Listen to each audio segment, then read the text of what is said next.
الحمد لله رب العالمين، والصلاة والسلام على رسوله الكريم وعلى آله وأصحابه أجمعين. أما بعد فأعوذ بالله من الشيطان الرجيم. بسم الله الرحمن الرحيم.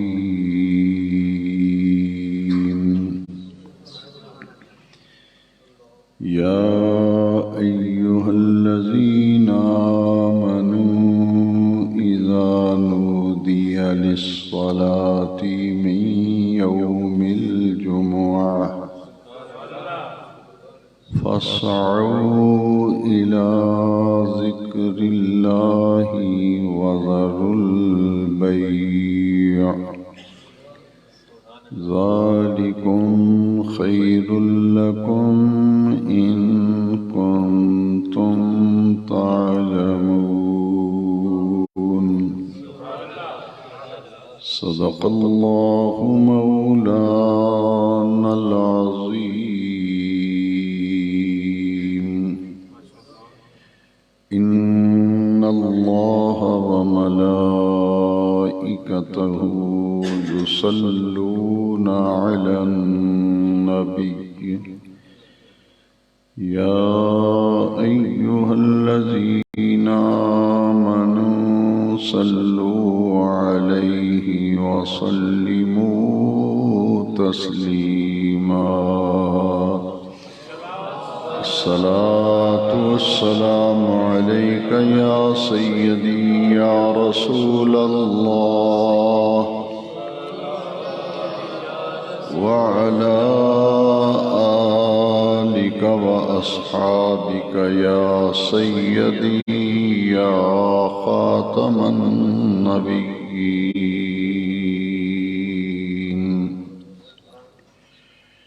سب تعریفیں ہر قسم کے محامد اور محاسن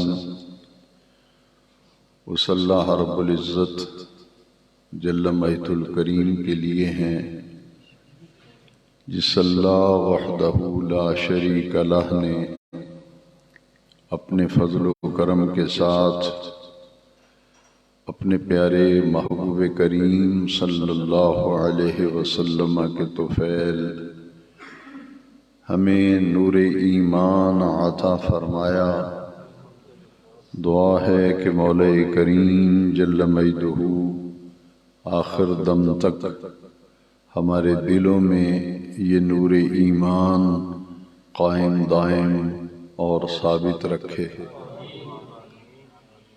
پچھلے جمعۃ المبارک میں بے عملی اور دین سے غفلت اور دین سے دوری پر کچھ اصلاحی گفتگو قرآن و حدیث کی روشنی میں کی گئی. اسی سلسلہ کلام کو سلسلہ گفتگو کو جاری رکھتے ہوئے 28ویں پارے میں سے سورہ جمعہ کے آخری رکوع کی ایک آیہ مقدسہ تلاوت کرنے کا شرف حاصل کیا گیا، جس آیت کریمہ میں اللہ سبحانہ و تعالی نے اذان جمعہ سنتے ہی ادائیگی جمعہ کے لیے پہنچنے کا حکم ارشاد فرمایا اور اسے اللہ کا ذکر تعبیر کیا اے ایمان والو، یا ایھا الذین آمنوا اذا نودی للصلاة من یوم الجمعہ، جب جمعے کے دن آذان دی جائے، پکارا جائے، بلایا جائے نماز کے لیے جمعے کے دن، فاسعوا الی ذکر اللہ،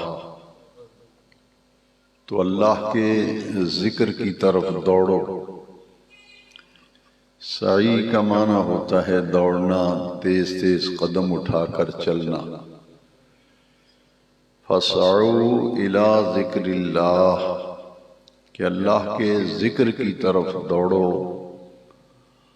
یہاں دوڑ لگانا مراد نہیں، بلکہ فاسعوا کا مفہوم مفسرین کرام نے یہ بیان فرمایا کہ ہر وہ کام جو جمعۃ المبارک کی ادائیگی میں رکاوٹ ہو، اسے ترک کر کے اور باقی سب کام چھوڑ کر ادائیگی جمعہ کے لیے مسجد میں پہنچنے کا حکم ہے۔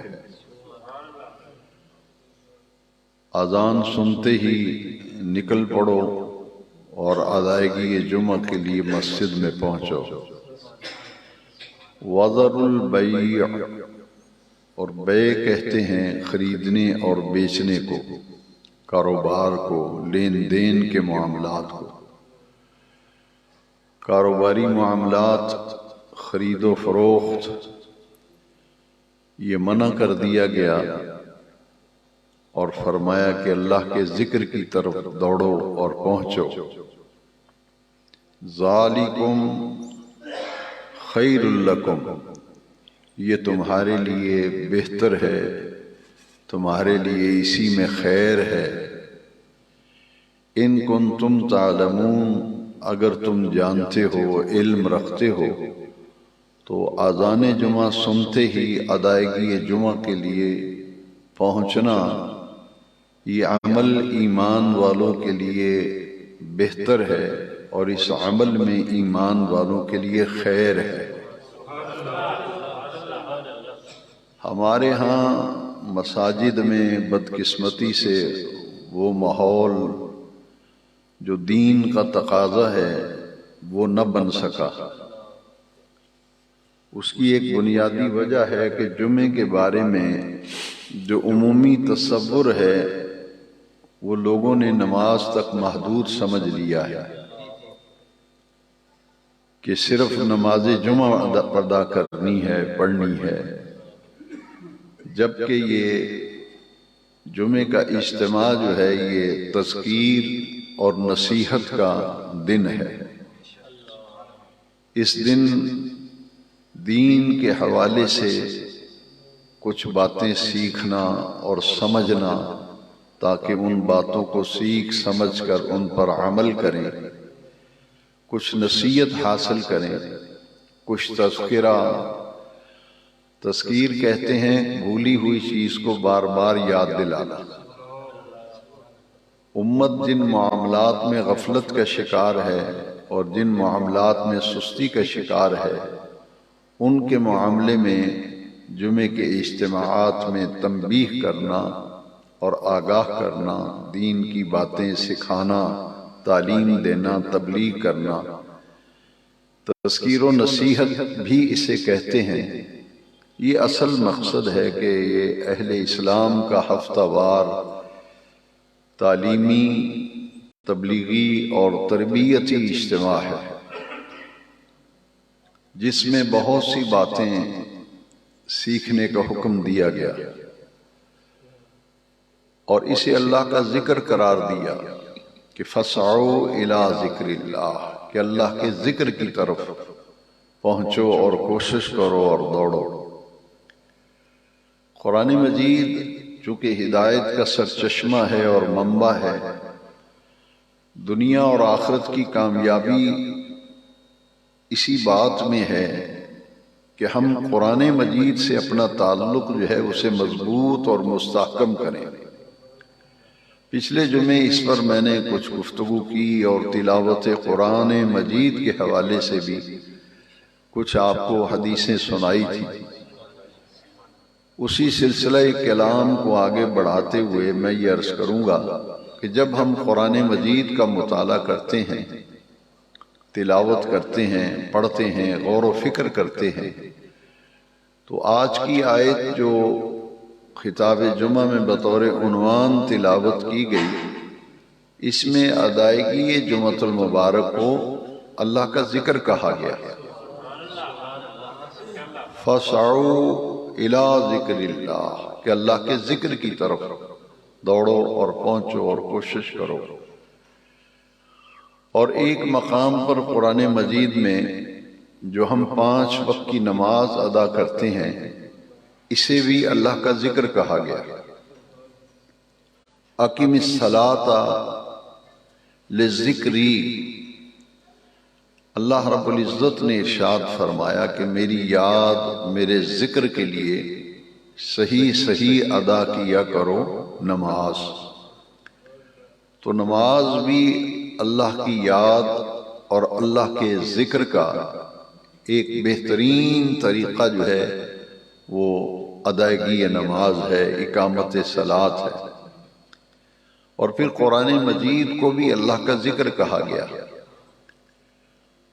خود بے نیاز رب نے قرآن مجید میں فرمایا نحن نزلنا الذکر، یہاں ذکر سے مراد قرآن مجید ہے، ہم نے اس ذکر کو نازل کیا۔ انا نحن نزلنا الذکر وانا لہ لحافظون، ہم نے اس ذکر کو، قرآن مجید کو نازل کیا، اتارا، اور ہم خود ہی اس کی حفاظت کریں گے۔ اس آیت میں قرآن مجید کو بھی اللہ کا ذکر قرار دیا گیا۔ جمعے کے لیے آنے کی جب دعوت دی گئی تو جمعے کو بھی اللہ کا ذکر کہا گیا، نماز کو بھی اللہ کا ذکر کہا گیا، اور قرآن مجید جو آخری آسمانی الہامی کتاب ہے اسے بھی الذکر سے تعبیر کیا۔ انا نحن نزلنا الذکر، ہم نے ذکر کو نازل کیا ہے، ہم ہی اس کی حفاظت کریں گے۔ تو اللہ کا ذکر جو ہے یہ معلوم ہوا، ان تینوں آیتوں سے یہ بات سمجھ میں آئی اور معلوم ہوئی کہ اللہ کا ذکر جو ہے یہ بہت بڑی قوت ہے اور بہت بڑی دولت ہے۔ قرآن مجید میں ایک اور مقام پر ارشاد فرمایا گیا وَلَذِكْرُ اللَّهِ أَكْبَرُ، وَلَذِكْرُ اللَّهِ أَكْبَرُ کہ اللہ کا ذکر ہے بہت بڑی قوت ہے، بہت بڑا سرمایہ ہے، بہت بڑی نعمت ہے، بہت بڑی دولت ہے۔ ان چاروں آیتوں میں سے یہ معلوم ہوا کہ ہم نے جو آیت تلاوت کی ہے جمعہ شریف کے حوالے سے فَاسْعَوْا إِلَىٰ ذِكْرِ اللَّهِ، تو معلوم یہ ہوا کہ جمعہ اللہ کی نعمتوں میں سے ایک بہت بڑی نعمت ہے۔ جمعہ اللہ کی نعمتوں میں سے ایک بہت بڑی، کیونکہ 4 آیتیں میں نے جو قرآن مجید کی تلاوت کی، ان چاروں میں اللہ کا ذکر جو ہے اسے اجاگر کیا گیا۔ قرآن بھی اللہ کا ذکر، نماز بھی اللہ کا ذکر۔ اللہ کا ذکر جو ہے بہت بڑی نعمت ہے، بہت بڑا انعام ہے، بہت بڑا اللہ کا فضل ہے، کرم ہے۔ اور فَاسْعَوْا إِلَىٰ ذِكْرِ اللَّهِ کہ جمعے کے لیے آنے کو کہا گیا کہ اللہ کے ذکر کی طرف آؤ۔ معلوم یہ ہوا کہ اللہ کا ذکر جو ہے یہ اصل ہے ان تمام عبادات کی ادائیگی۔ اس کا اصل جو ہے وہ یہ ہے کہ ایمان والے جو ہیں ان کا ذوق، ان کا شوق، ان کی رغبت جو ہے اور ان کی محبت اور ان کا تعلق وہ اللہ کے ذکر کے ساتھ پختہ اور مضبوط ہو جائے۔ تو ذکر الہی کی بہت سی صورتیں جو ہیں وہ حدیث شریف میں اور قرآن مجید میں بیان کی گئی۔ چونکہ جمعہ بھی اللہ کا ذکر ہے تو اس ذکر کی ادائیگی کے لیے ہمارے نبی کریم علیہ السلام کی کیا تعلیم ہے۔ ابتدائی اسلام تھا، وقت تھا نیا نیا حضور مدینہ شریف تشریف لائے تھے ہجرت فرما کر، اور جمعہ تو فرض ہی مدنی زندگی میں ہوا ہے، مکی زندگی میں تو جمعہ فرض نہیں تھا۔ حضور جب تشریف لائے مدینہ منورہ تو حضور سفر کی حالت میں تھے کہ جمعے کی فرضیت کے احکام نازل ہو گئے، لہذا جمعہ فرض ہونے کے بعد پوری اسلام کی ہسٹری، پوری تاریخ کے اندر جو پہلا جمعہ ادا کیا گیا تھا وہ مدینہ شریف کا وہ مقام ہے، وہ جگہ ہے جہاں آج مسجد جمعہ مدینہ شریف میں موجود ہے۔ یہ وہ جگہ ہے جہاں حضور گزر رہے تھے تو جمعے کی فرضیت کے احکام نازل ہو گئے، تو تاریخ اسلام کا پہلا جمعہ جو ہے وہ یہاں ادا کیا گیا۔ پھر مسجد قباء جو ہے، یہ تاریخ اسلام کا مطالعہ کریں تو پہلی مسجد تاریخ اسلام میں وہ مسجد قباء ہے کہ حضور نے اس مسجد کی بنیاد رکھی اور اسے تعمیر فرمایا۔ پھر حضور نبی کریم علیہ السلام جب مدینہ شریف تشریف لے آئے تو یہاں پھر مسجد نبوی شریف کی حضور نے بنیاد رکھی۔ تو مسجد نبوی شریف کی بنیاد حضور نے رکھی تو باقاعدہ پھر جمعے کا اجراء جو ہے اور آغاز جو ہے وہ اسی مسجد نبوی میں ہوا۔ پہلا جمعہ جو ادا کیا گیا تھا وہ اس جگہ پہ جہاں مسجد جمعہ ہے۔ تو ابتدائی اسلام کا دور تھا، جمعے کے لیے کیا کیا چیزیں ضروری ہیں وہ سمجھ لینا چاہیے۔ کچھ لوگ ایسے تھے جو کھیتی باڑی کرتے تھے، کسان تھے، کچھ لوگ تھے جو محنت مزدوری کرتے تھے انصار مدینہ میں سے، اور جو مہاجر صحابہ کرام تھے ان کا تو ابتدائی دور تھا، کوئی محنت مزدوری کر رہا ہے، کوئی زمینداری اور کسان ہے، مختلف امور اور مختلف کام اور مختلف پیشے جو ہیں وہ اختیار کرتے تھے۔ جن میں سے کچھ لوگ جو ہیں یہ لوہارے کا کام کرتے تھے، انہوں نے دھونی بنائی ہوئی تھی۔ مختلف پیشہ جات اختیار کرنے والے جب جمعے کے لیے ابتدائی اسلام میں آتے تھے تو وہ انہی کپڑوں میں، انہی لباس میں وہ جمعے کی ادائیگی کے لیے آ جاتے تھے۔ کوئی ادائیگی جمعہ کے لیے وہ اہتمام نہیں کرتے تھے، تو پھر نبی کریم صلی اللہ تعالی علیہ وسلم نے بالکل اسلام کے پہلے دور کی بات ہے، پھر حضور نے تمام جمعہ کے لیے آنے والے اپنے جانثاروں سے فرمایا کہ جب جمعے کے لیے آیا کرو تو غسل کر کے آیا کرو۔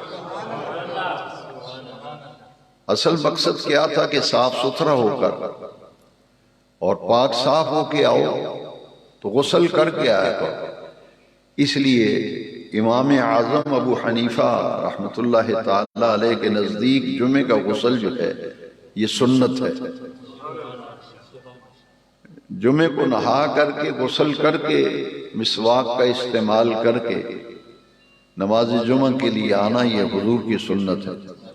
لیکن امام شافعی جو ہیں اسے بڑی اہمیت دیتے ہیں، ان کے نزدیک فقہ شافعی میں اور امام شافعی کے نزدیک جمعے کا غسل جو ہے یہ واجب ہے۔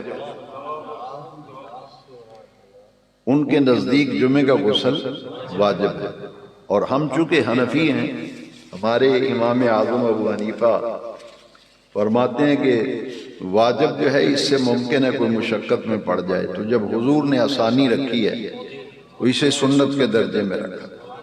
معنی یہ ہے کہ اس معاملے میں غفلت نہیں کرنی چاہیے، اور اسلاف کرام کا یہ طریقہ تھا کہ وہ حجامت کے لیے انہوں نے جمعے کا دن مقرر کیا ہوا تھا، چونکہ طہارت، صفائی اور ستھرائی اس کی ترغیب دی گئی، تو فرمایا غسل کر کے آیا کرو، مسواک کا استعمال کیا کرو، صاف ستھرے ہو کر ادائیگی جمعہ کے لیے آیا کرو۔ اب لوگ بڑے اہتمام سے جمعے کے لیے آنا شروع ہو گئے۔ ایک دن ایسا ہوا کہ ایک حضور کے صحابی تھے، وہ لوہارے کا کام کرتے تھے، تو ان کی دھونی تھی اور ان کے کپڑے جو ہیں وہ کالے تھے، دھواں لگا ہوا تھا، میلے کچیلے تھے۔ وہ جب جمعہ شریف کے لیے آئے تو ادائیگی جمعہ کے بعد حضور نے انہیں بلایا اور فرمایا کیا تم ایسا نہیں کر سکتے کہ ایک لباس کا جوڑا جو ہے کپڑوں کا تم صرف جمعے کے لیے سلوا لو، اور جب تم جمعے کے لیے آؤ تو وہ صاف ستھرا لباس پہن کر جمعے کے لیے آیا کرو۔ اس سے ترغیب مل گئی ان دونوں حدیثوں سے، ایک تو غسل کر کے آنا، صاف ستھرا ہو کر کے آنا، اور دوسرا یہ کہ عمدہ لباس پہن کر کے آنا، پاکیزہ اور صاف ستھرا لباس پہن کر کے آنا۔ پھر اس میں تیسرا کام جو حضور نے، ایک تو غسل کرنا، صاف ستھرا لباس پہننا ادائیگی جمعہ کے، اور پھر جمعے کے دن کو جو عید کا دن قرار دیا، اس کا مقصد یہ تھا کہ اس کی ادائیگی بڑے اہتمام سے کی جائے۔ جیسے سر سے کو بوجھ اتارنے کے لیے جمعہ پڑھنا ہے، وہ اسلام کا مطلوب و مقصود نہیں ہے۔ اصل مقصد یہ ہے کہ پورے اہتمام کے ساتھ، پورے وقار کے ساتھ، بڑی محبت کے ساتھ، بڑے اخلاص کے ساتھ وہ جمعے کے تمام معاملات کو پورا کیا جائے۔ تو حضور نے انہیں فرمایا کہ ایک جوڑا تم جو ہے وہ جمعے کی ادائیگی کے لیے سلوا لو، جمعے پڑھنے کے لیے آؤ تو وہ لباس پہن کے آئے گا۔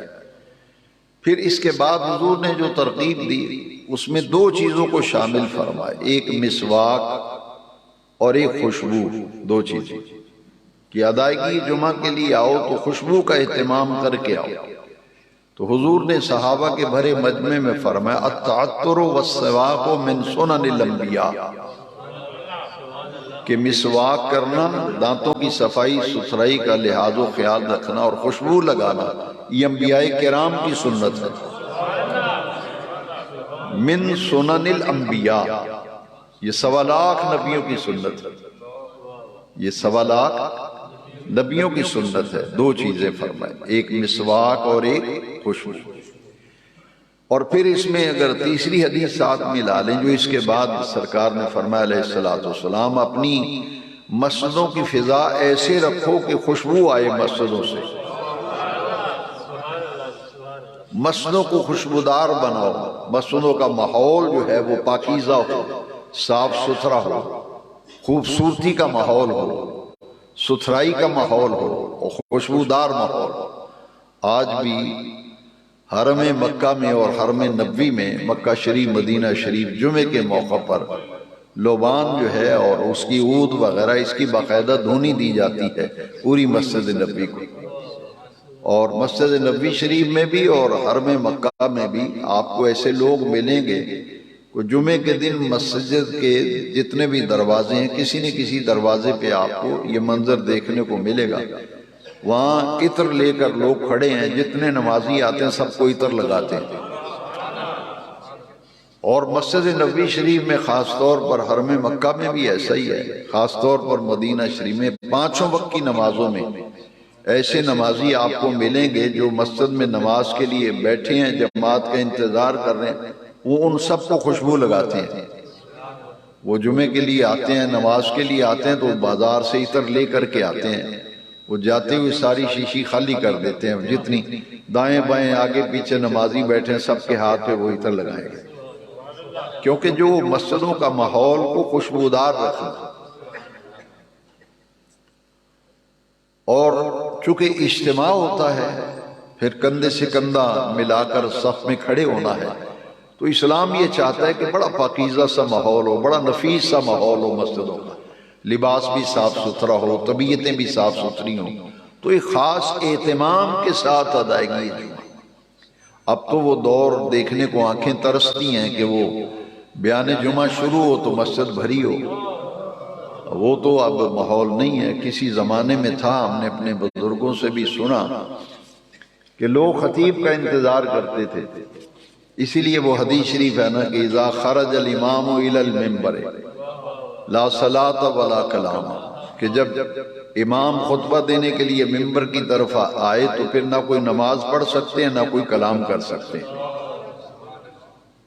تو پھر اس سے اندازہ لگائیں اب یہ کہ امام اور خطیب وہ نمازیوں کا انتظار کرتا ہے، وہ اتنا بھی وقت لوگ دینے کے لیے اب تیار نہیں ہیں۔ تو پچھلے جمعے سے میں نے یہ ارادہ کیا تھا کہ کچھ اصلاحی گفتگو کی جائے کچھ ایسے معاملات جن میں ہماری بے عملی اور غفلت سستی بڑھتی چلی جا رہی ہے، کم از کم توجہ دلائی جائے، جو عمل کر لے گا پھر الحمدللہ اسے جزا ملے گی اللہ تعالیٰ کی بارگاہ سے۔ تو یہ چیزیں جمعے کے لیے جو ضروری ہیں، پھر اس میں حضور نے ارشاد فرمایا علیہ السلام کہ جب جمعے کے لیے آئیں تو سب بندی کا بڑا لحاظ رکھا کریں، یا بلکہ پانچوں وقت کی نمازوں کے لیے یہی معاملہ ہے کہ جماعت کھڑی ہونے سے پہلے لوگ صف میں بیٹھے ہوئے ہوں، لیکن اب یہ معاملہ ہے کہ پانچوں نمازوں میں بھی یہ ماحول ہو گیا، جمعے میں بھی، کہ لوگ بکھر کے بیٹھتے ہیں کہ میں اکیلا بیٹھوں، میرے ساتھ کوئی نہ بیٹھا ہو۔ اگر کوئی نمازی آ کے بیٹھے تو اس کی طرف ایسے گھور کے نمازی دیکھتا ہے جیسے اس نے بہت بڑا کوئی نقصان کر دیا، وہ غصہ کرتا ہے کہ میرے ساتھ یہ آ کے بیٹھا کیوں ہے؟ وہ کہتا ہے کہ میں اکیلا ٹیک لگا کے مزے سے بیٹھا ہوں، جبکہ پانچوں وقت کی نماز کے لیے اور جمعے کے لیے جب آئیں تو صفوں میں بیٹھنا اور سب بندی کا لحاظ و خیال رکھنا، اور جب جماعت کھڑی ہوتی ہے تو پھر نمازی جو بکھر کے بیٹھتے ہیں نا وہ خود آگے نہیں آئیں گے، دوسرے کو کہیں گے کہ آپ آگے ہو جاؤ۔ تو یہ کون اصلاح کرے گا؟ جب باتیں سیکھیں گے نہیں، سمجھیں گے نہیں، تو پھر کیسے پتہ چلے گا دین کیا ہے؟ خود نہیں اندر آئیں گے، دوسرے کو کہیں گے تم آگے ہو جاؤ بھائی، اس کا بازو پکڑیں گے آگے جائیں، خود نہیں جائیں گے۔ جبکہ حضور کی حدیث شریف ہے، میرے آقا کریم فرمایا الا تصفون کما تصف الملائکۃ عند ربھا، تم اس طرح صفیں کیوں نہیں بناتے جس طرح فرشتے اپنے رب کی بارگاہ میں صفیں بناتے؟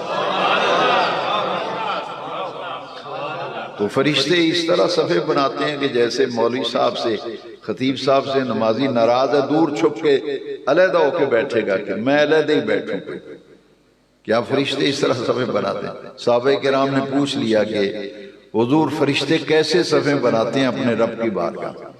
میرے آقا کریم نے فرمایا پہلے صف جو ہے اسے مکمل کرتے ہیں، وہ جب مکمل ہوتی ہے پھر دوسری بناتے ہیں، دوسری مکمل ہوتی ہے تیسری بناتے ہیں، پھر کندھے سے کندھا ملا کر کھڑے ہوتے ہیں، صفوں میں خلا نہیں ہوتا، درمیان میں وقفہ نہیں ہوتا۔ فرمایا اس طرح صفیں بناؤ جس طرح فرشتے اپنے رب کی بارگاہ میں صفیں بناتے ہیں۔ پھر یہ حدیث شریف میں ہے کہ نماز کے لیے حضور جب صف بندی کے لیے ترغیب دیتے تھے تو ایک لفظ حضور اکثر استعمال فرماتے تھے، سبو سبو صفوفکم، اپنی صفوں کو سیدھا اور برابر کر لو، سبو صفوفکم یرحمکم اللہ، اللہ تبارک و تعالی تم پر اپنی رحمتیں فرمائے، اپنی صفوں کو برابر کرو، بالکل سیدھا اور مکمل کرو۔ فرمایا کہ اگر صف ٹیڑھی ہوگی تو اندیشہ ہے کہیں دل نہ ٹیڑھے ہو جائیں، اس لیے نماز کی ادائیگی وہ جمعہ ہو، جنازہ ہو، عیدین ہو، 5 وقت کی نمازیں ہوں، ان میں صفوں کی بڑی تاکید ہے سب بندی کی، یہاں تک کہ فرمایا کہ جو امام کے بالکل پیچھے مقتدی کھڑا ہوتا ہے اس کی فضیلت زیادہ ہے، اور اس کے بعد پہلی صف میں جو دائیں طرف کے نمازی ہیں پھر ان کی فضیلت زیادہ ہے، پھر اس کے بعد جو بائیں طرف کے نمازی ہیں پھر ان کی فضیلت ہے۔ پھر حضور نے ارشاد فرمایا کہ سب سے پہلے جو رحمت برستی ہے جب جماعت کھڑی ہوتی تو سب سے پہلے امام پر رحمت نازل ہوتی ہے، اس کے بعد جو امام کے بالکل پیچھے کھڑا ہوتا ہے نمازی اس پہ رحمت الہی برستی ہے، پھر اس کے بعد جو دائیں طرف پہلی صف میں ہوتے ہیں ان پہ رحمت، پھر بائیں طرف کی صف پہلی صف، اس کے بعد باقی جتنے نمازی ہوتے ہیں ان سب پر پھر ایک وقت میں سب پر برابر رحمت نازل ہوتی ہے۔ یہ اس لیے تھا کہ سب بندی کی ترغیب دی اور صفوں کی اہمیت جو ہے اسے اجاگر کیا گیا۔ تو حضور نبی کریم صلی اللہ تعالی علیہ وسلم نے جمعے کے دن کے جو ضروری کام ہیں ان کے متعلق میرے آقا کریم نے یہ ترغیب دی اپنے صحابہ کرام۔ پھر ان سب سے بڑھ کر جو عند اللہ بڑا ہی محبوب عمل ہے جمعے کے دن کا، وہ ہے نبی کریم صلی اللہ علیہ وسلم پر کثرت سے درود و سلام عرض کرنا۔ باقی دنوں کی نسبت جمعے کے دن درود و سلام کی کثرت کرنا، اس سے جمعے کے بعد جو اہل سنت و جماعت کی مساجد میں جمعے کی نماز کے بعد جو سلام پڑھا جاتا ہے اس کی اہمیت کا اندازہ لگا لیں کہ کتنے ہم میں سے لوگ ہیں جو اس عمل سے محبت رکھتے ہیں، شغف اور شوق رکھتے ہیں کہ حضور کی حدیث شریف، یہ سیاستہ میں ابن ماجہ شریف میں حدیث ہے، اکثر الصلاۃ علیہ یوم الجمعہ، یہ حضور کا حکم ہے کہ جمعے کے دن مجھ پر کثرت سے درود شریف پڑھا کرو، اکثر الصلاۃ علیہ یوم الجمعہ، جمعے کے دن مجھ پر کثیر درود شریف پڑھا کرو، کثرت سے پڑھا کرو، زیادہ درود شریف پڑھا کرو باقی دنوں کی نسبت۔ کیوں؟ حضور نے وجہ بیان فرمائی، انہو یوم مشہود، جمعے کا دن جو ہے اس کا ایک نام یوم مشہود ہے، باقی دنوں میں جتنے فرشتے آسمان سے اترتے ہیں جمعے کے دن اس تعداد کے اندر کئی گنا اضافہ کر دیا جاتا ہے۔ جمعے کے دن کثیر تعداد میں ملائکہ آسمانوں سے اترتے ہیں، تو فرمایا جمعے کے دن مجھ پہ کثرت سے درود شریف پڑھا کرو۔ اور حضور نے ارشاد فرمایا بلغنی صوتہ حیث کان، یہ ابن ماجہ شریف میں حضرت ابو درداء رضی اللہ تعالیٰ عنہ اس حدیث پاک کے راوی ہیں، فرمایا جب کوئی درود شریف پڑھتا ہے بلغنی، مجھ تک پہنچتی ہے، صوتہ، درود شریف پڑھنے والے کی آواز، اس کی آواز مجھ تک پہنچتی ہے جب درود شریف پڑھتا ہے۔ اس سے بڑی امتی کی کیا خوش قسمتی ہوگی کہ وہ جب درود شریف پڑھ رہا ہو تو پھر آقا کریم سن رہے ہو اور اس کے درود شریف کی آواز حضور تک پہنچ رہی ہے، اس کی خوش قسمتی کا کوئی اندازہ لگایا جا سکتا ہے۔ اس سے جمعے کی نماز کے بعد اہل سنت و جماعت کی مساجد میں اکثر و بیشتر صلاۃ و سلام پڑھا جاتا ہے کہ اس دن زیادہ درود شریف پڑھنے کا حکم ہے۔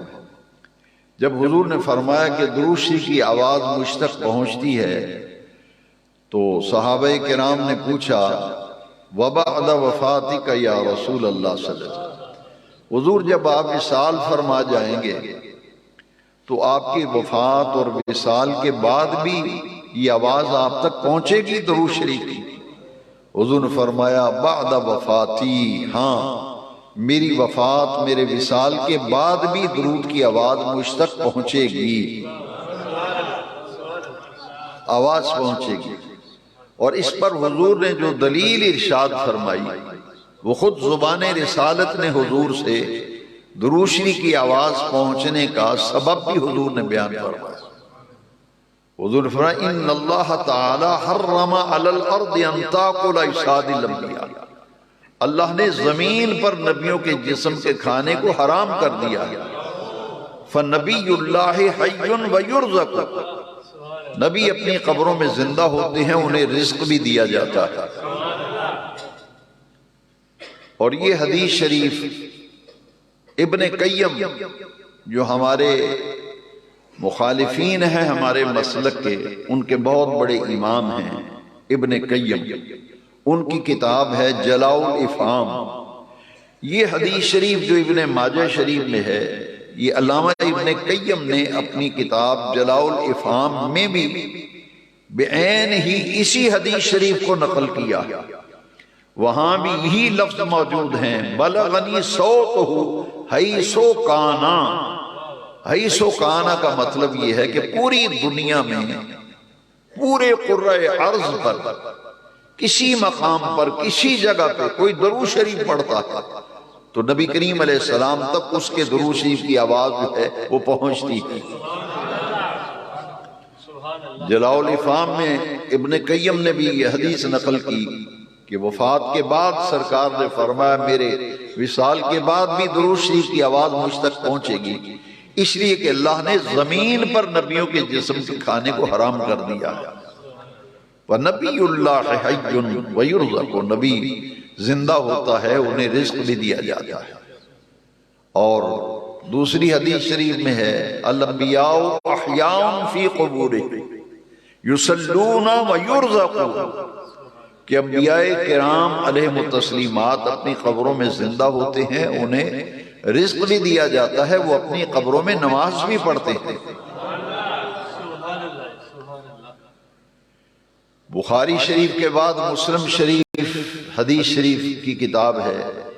صحیح مسلم میں امام مسلم جو ہیں وہ حدیث شریف لائے ہیں کہ شب معراج، لیلۃ المعراج، معراج کی رات نبی کریم علیہ السلام جب معراج پہ تشریف لے گئے، آسمانوں کی سیر کرائی گئی، سرکار تشریف لے گئے، تو حضور فرماتے ہیں اسی شب معراج کو مررت بقبر موسیٰ فَإِذَا هُوَ قَائِمٌ يُصَلِّي فِي قَبْرِهِ، میں موسیٰ کلیم اللہ علیہ السلام کی قبر کے قریب سے گزرا معراج کی شب، حضور فرماتے ہیں میں نے دیکھا کہ موسیٰ کلیم اللہ اپنی قبر میں کھڑے ہو کے نماز پڑھ رہے تھے،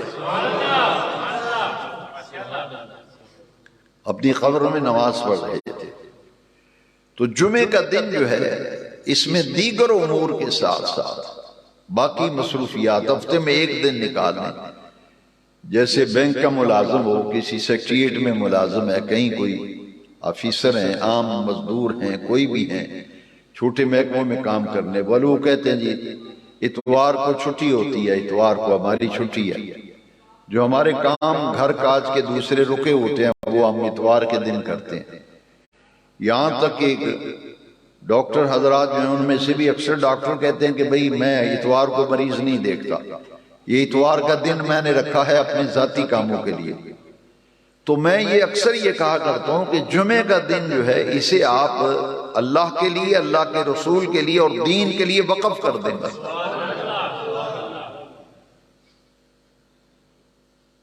اس دن کو اپنی آخرت اور عاقبت کو بہتر بنانے والے جو کام ہیں وہ اس دن کر لیے جائیں، اور اس میں جمعہ جو ہے وہ اہم ترین دن ہے، سید الایام، ہفتے کے 7 دنوں کا سردار ہے جمعہ جو ہے، اسے مسلمانوں کی ہفتہ وار عید قرار دیا گیا۔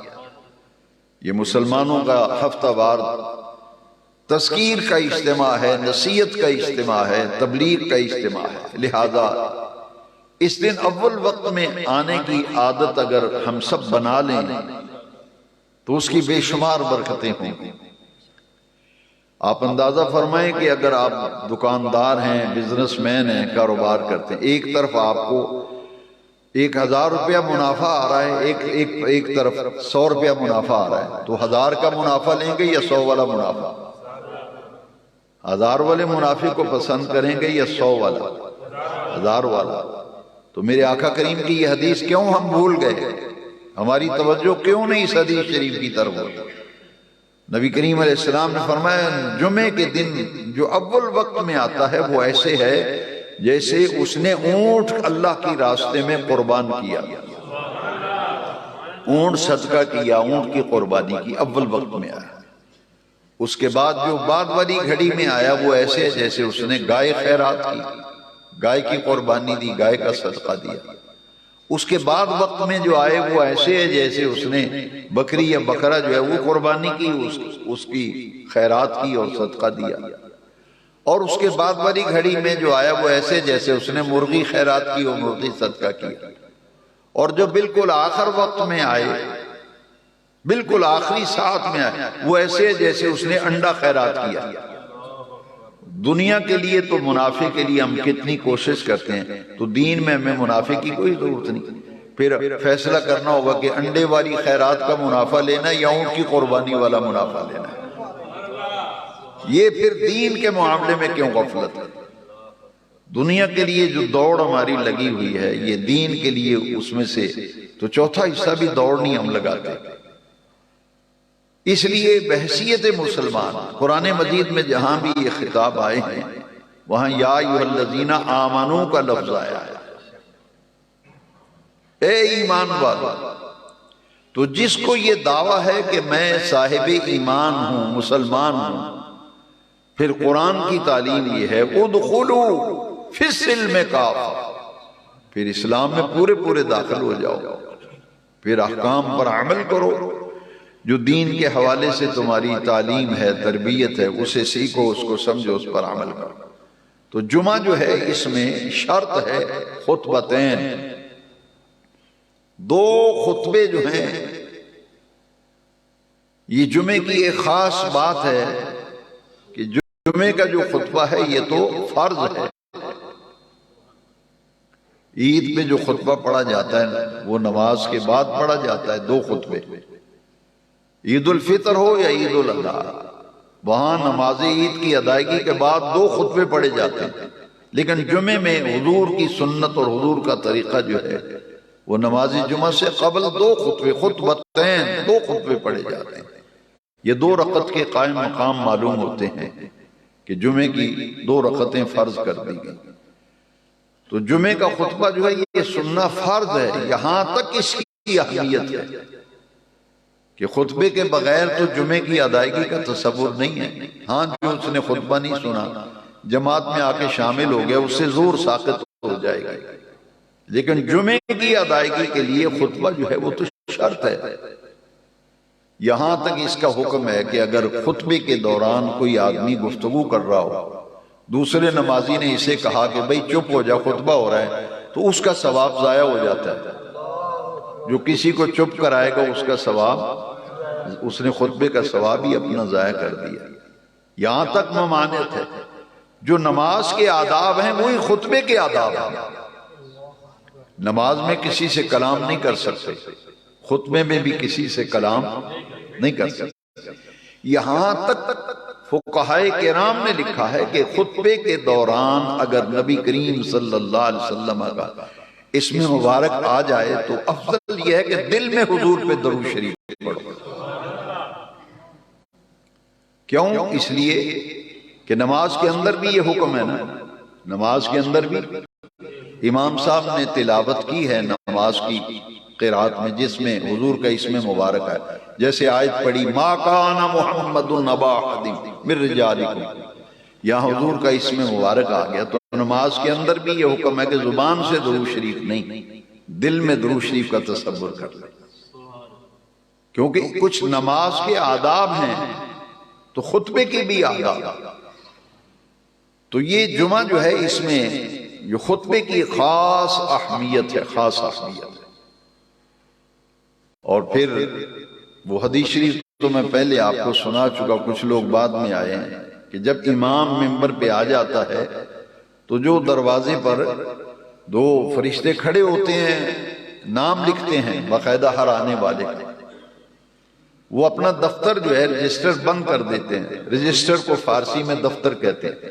وہ بند کر دیتے ہیں اور پھر آخری صف میں بیٹھ کر وہ خطبہ سنتے ہیں، ملائکہ بھی. اور اتنا فائدہ ہے، اور یہ حدیث شریف جب پڑھتے ہیں تو بڑا ہی دل کو سکون اور سرور ملتا ہے. اگر کوئی ایسا نمازی ہے جو مستقل مسجد کا نمازی ہے، جمعے کا نمازی ہے، وہ نہیں آتا نا، تو جب رجسٹر بند ہو جاتا ہے وہ کہتے ہیں آج فلاں بندہ نہیں آیا. وہ فرشتے جو نام لکھنے والے ہیں وہ کہتے ہیں یا اللہ اگر وہ بیمار ہے، بیماری کی وجہ سے آج جمعے میں نہیں آیا تو اس کو شفا دے دے. اور اگر وہ کہیں سفر پہ گیا ہوا ہے، مسافر ہے، سفر کی وجہ سے جمعے میں نہیں آ سکا، تو اس کو خیر و عافیت سے منزل پہ پہنچا دے. اگر کسی پریشانی کی وجہ سے جمعے میں نہیں آیا تو بے نیاز رب اس کی پریشانی دور کر دے. اگر کسی حاجت میں مبتلا ہے تو جمعے میں نہیں آ سکا کسی حاجت کی وجہ سے، تو باری تعالیٰ تو اس کی حاجتوں کو پورا فرما دے. تو اس شخص کے لیے ملائکہ دعائیں کرتے ہیں. ہمیں دین کی طرف کچھ قدم آگے بڑھانا چاہیے، کچھ یہ باتیں سیکھنی سمجھنی چاہیے. کتنی پیاری تعلیم ہے کہ آیت الکرسی دیکھیں قرآن مجید کی کتنی محترم بشان آیت ہے. مقام اور مرتبے کے لحاظ سے اور شان کے اعتبار سے قرآن مجید کی تمام آیتوں میں سے آیت الکرسی جو ہے اس کا مقام بڑا بلند و بالا ہے، بڑا بلند و بالا. اس ایک آیت کے اندر بڑی حکمتیں ہیں، کیونکہ سب اللہ تبارک و تعالیٰ کی شان اقدس، اللہ کریم کی ذات کے حوالے سے دین کی تعلیم کا وہ سارا خلاصہ جو ہے وہ آیت الکرسی کے اندر آ گیا ہے. اس کا اتنا فائدہ ہے کہ جو پابندی سے آیت الکرسی پڑھتا ہے وہ اللہ تعالیٰ کی حفاظت میں آ جاتا ہے. شیطان سے بچنے کے لیے جنات سے بچنے کے لیے، یہ جو کچھ مخلوقات ایسی ہیں جو دکھائی نہیں دیتی، ان کے شر سے اور ان کے نقصان سے بچنے کے لیے بہترین وظیفہ جو ہے وہ آیت الکرسی۔ لیکن حضور کی یہ حدیث بھی ذہن میں رکھیں کہ جس شخص نے ہر فرض نماز کے بعد ایک مرتبہ آیت الکرسی پڑھ لی تو حضور نے فرمایا اس کے جنت میں داخل ہونے میں صرف موت رکاوٹ ہے۔ کیا مطلب؟ ادھر فوت ہوگا، مرے گا، عین اسی وقت اللہ تعالیٰ اس کے مقدر میں جنت کر دیتا ہے۔ یہ اتنی محترم بشان آیت ہے، اسی لیے فرض نمازوں کے بعد ایک مرتبہ آیت الکرسی ضرور پڑھنی چاہیے۔ اور جن نمازوں کے بعد مثلا عصر کی نماز ہے، فجر کی نماز ہے، ان کے بعد کوئی سنتیں نہیں ہیں تو ان میں تو افضل یہی ہے کہ فرضوں کے بعد فوراً پڑھ لی جائے۔ اور جن نماز کے اندر جیسے کہ ظہر کی نماز ہے، مغرب کی ہے، عشاء کی نماز ہے، فرضوں کے بعد سنتیں نفل ہیں، ان میں حکم یہ ہے کہ اگر فرض کے بعد نہیں پڑھ سکے تو سنتیں پڑھ کے بعد میں پڑھ لیں، لیکن اگر گنجائش ہے تو وہاں بھی افضل یہی ہے کہ فرضوں کے بعد ہی پڑھی جائے۔ تو یہ چھوٹی چھوٹی باتیں ہیں بظاہر آیت الکرسی، کتنا اس کا فائدہ ہے۔ ہمارے بزرگوں نے لکھا ہے کہ جو آدمی کہتا ہے جی دشمن سے خطرہ رہتا ہے، شیطانی وسوسے بہت آتے ہیں، کوئی کہتا ہے جی جنات کا سایہ ہے، کچھ ہے، تو انہوں نے لکھا ہے کہ اس کی کثرت کہی جائے، کثرت۔ کوئی خاص معاملہ پیش آ جائے تو اس کی تعداد کم از کم 11 مرتبہ، کم از کم 11 مرتبہ روزانہ آیت الکرسی کا اپنا معمول بنا لیں۔ اور دوسرا عمل جو ہے وہ روزی اور رزق کے معاملے میں پریشانی ہے، مالی پریشانی ہے، کچھ ہے، یہ سارے کام حضرت غوث العظم پیران پیر دستگیر سیدنا عبد القادر جیلانی نے لکھا ہے رضی اللہ عنہ۔ فرماتے ہیں جمعے کے دن امام کے ممبر پر آنے سے پہلے پہلے مسجد میں آ کے 2 نفل پڑھو، قرآن شریف کی کچھ تلاوت کرو، ایک تسبیح درود شریف کی، ایک تسبیح تیسرے کلمے کی، ایک تسبیح آیت کریمہ کی، اور ایک تسبیح استغفار کی پڑھ لو۔ کیونکہ بہت سی ایسی حدیثیں ہیں کہ صحابہ کرام میں سے کوئی مالی پریشانیوں کا ذکر کرتا تو حضور فرماتے استغفار کرو، استغفار کثرت سے پڑھا کرو، استغفر اللہ ربی من کل ذنب واتوب الیہ، استغفر اللہ الذی لا الہ الا هو الحی القیوم واتوب الیہ۔ تو جمعے کے دن یہ اگر وظائف ہم اپنی عادت بنا لیں تو اس کی بے شمار برکتیں ہیں، بے شمار برکتیں۔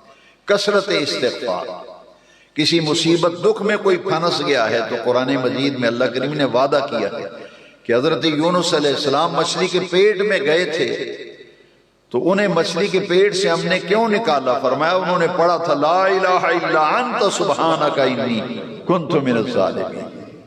اللہ کریم فرماتے ہیں میرے پیارے پیغمبر نبی یونس علیہ السلام کے یہ کلمات مجھے اتنے پیارے لگے کہ میں نے انہیں نجات دی اور مچھلی کے پیٹ سے باہر آ گئے۔ فرمایا قیامت تک اب کوئی بھی کسی مصیبت دکھ میں مبتلا ہو جائے اور انہی لفظوں سے مجھے یاد کرے جن لفظوں سے حضرت یونس نے یاد کیا تھا، اللہ کا وعدہ ہے ننجل مومنین، قیامت تک ہر ایمان والے کو جو ان الفاظ سے مجھے یاد کرے گا میں نجات دوں گا تمام دکھوں، تمام تکلیفوں، تمام مصیبتوں، تمام پریشانیوں سے۔ دعا کریں اللہ ہمیں دین کی محبت سمجھ عطا فرمائے۔ وآخر دعوانا